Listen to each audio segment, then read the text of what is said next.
Hello সবাইকে আমার চ্যানেলে আরও একবার স্বাগত জানাই। কেমন আছো সবাই? আশা করি সকলেই ভালো আছো। ভিডিওর শুরুতেই হয়তো মনে হতে পারে যে আজ এত দিন পর কেন আমি রাখির ভিডিওটা পোস্ট করছি। যেই টাইমটা রাখি চলে গেছিলো, সত্যি কথা বলতে গেলে একদমই সেই মানসিকতা ছিল না যে কোনোভাবে ভিডিও এডিট করে পোস্ট করব। হ্যাঁ, হয়তো নামমাত্র ভিডিওটা করে রেখেছিলাম, ঠিক কথা, কিন্তু ওই সিচুয়েশানে দাঁড়িয়ে সত্যি পোস্ট করার মধ্যে মেন্টালিটি ছিল না।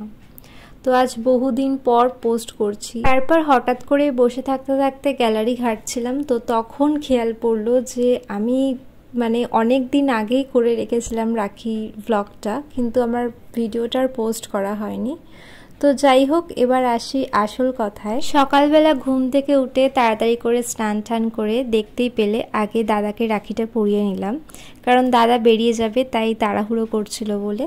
তো ওইটুকুই দেখালাম, খুব একটা বেশি দেখাতে পারিনি। তারপর এলাম কাকিমাদের বাড়িতে। তো তোমরা যারা আমার ব্লগ দেখো তারা অনেকেই চেনো, এটাও আমার এক দাদাই হয়, কম বেশি অনেকে হয়তো দেখেছো। তো যাই হোক, তো দাদাকেও আমি সকালবেলা রাখি পরাতে চলে এলাম, দাদাও বেরোবে। তো আমি নিজে হাতে গিফট প্যাক করলাম, তো দেখতেই পেলে আর দাদাকে রাখি পরানো হয়ে গেছে। এবার যাব আমার ভাইকে রাখি পরাতে। আর মাসির বাড়ি যেহেতু আমার বাড়ির একদমই কাছে, তাই আমি যাব ভাইকে রাখিটা পরাতে। আর এখানে ভাইয়ের গিফটটা আমি প্যাক করছি। অ্যাকচুয়াল আমার না গিফট প্যাক করতে ভীষণ ভালো লাগে, ওই কাউকে গিফট দেবো সেটা নিজে হাতে প্যাক করতে আমার ভীষণ ভালো লাগে। ওই দোকান থেকে গিফট প্যাক করিয়ে আনবো তার থেকে বেটার নিজে হাতে করব, সেটা আমার একটু বেশি ভালো লাগে। তো যাই হোক, দেখতেই পাচ্ছ এখানে আমি মাসির বাড়িতে চলে এসেছি। তো ভাইও এখানে ঘুম থেকে উঠে ফ্রেশ হয়ে বসে পড়েছে। তো আমি কি জানি এখানে প্রচণ্ড বক করছিলাম, আর ভিডিওটা মাসি করে দিচ্ছিল একটু। আমি বলছি, দেখ আদৌ ভিডিওটা অন করেছিস? তো তারপর দেখবো আমার রাখি পরানো হয়ে গেছে আর তুই ভিডিওটাই অন করিসনি। তো যাই হোক, এখানে ভাইয়ের সাথে প্রচুর বকবক করছিলাম। আর সকালবেলা বলে ভাই খুব একটা মিষ্টি খাবে না, তো কিছু একটা কথা নিয়ে হয়তো ওই সময়টা প্রচণ্ড হাসাহাসি করছিল ওরা। তো আমিও ওই হাসছিলাম, কি জানি এখন ঠিক মনে পড়ছে না যে কি কথা হচ্ছিল। তো ভাইকে রাখিটা পরানো হয়ে গেছে।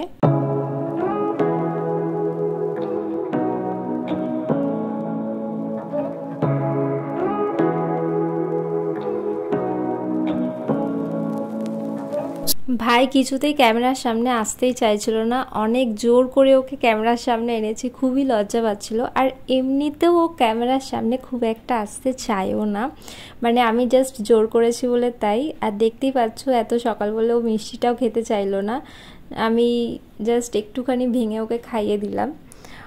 ও বারবার বলছে আমাকে ক্যামেরার সামনে আনবি না, তো আমি জোর করেছি বলে। আর এখানে প্রণাম করছে বাবা, সেটা নিয়ে প্রচুর হাসাহাসি। তো কিছু করার নেই, বড় হই আমি ওর থেকে, প্রণাম তোকে করতেই হবে। তো যাই হোক, মজা করছি। আর এই হচ্ছে আমার ছোট্ট একদম পুচকে ভাই। তো আমি চলে গেছিলাম সন্ধেবেলায় ওকে রাখি পরাতে। সকাল থেকে সত্যি কথা বলতে গেলে যেতে পারিনি, অনেক রকম কাজ ছিল। তো যাই হোক, আমি সোজা চলে গেছিলাম সন্ধেবেলায়, আর তারপর গিয়ে রাখিটা পরালাম। আর ওই মিষ্টিও ঠিক সেম, খুব একটা প্রথমে বলছিল খাবো না, তো যাই হোক আমি একটু ভেঙে খাইয়ে দিলাম। তারপর আমি এটা দেখে তো অবাক হয়ে গেছি, বাপরে আমাকে প্রণাম করছে। তো যাই হোক, না ও প্রণাম করে যখন আর কি রাখি ভাইপোটা হয়, ওই টাইমটুকুনি করে।